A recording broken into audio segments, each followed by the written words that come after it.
শেষ জামানায় মদিনা, এই যে আমাদের মদিনা, এর গুরুত্বটা কমে যাবে। এটা আবু দাউদে আছে হাদিসটা।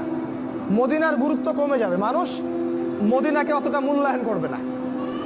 মানে মদিনা থেকে বিশ্বের সবকিছু নিয়ন্ত্রণ করা হবে না।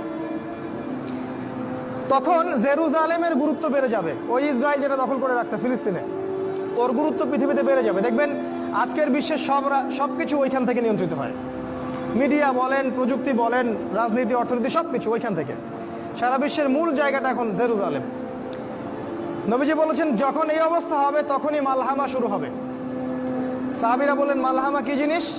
নবীজি বললেন এমন যুদ্ধ যে যুদ্ধে 100 জনের মধ্যে 99টা মানুষ মারা যাবে। 100 জনের মধ্যে 99টা সৈন্য মারা যাবে। এবং এই যুদ্ধটা হবে ইউফ্রেটিস বা ইরাকের ফোরাত নদীর সোনার পাহাড়কে কেন্দ্র করে। এটা সামনে হতে যাচ্ছে।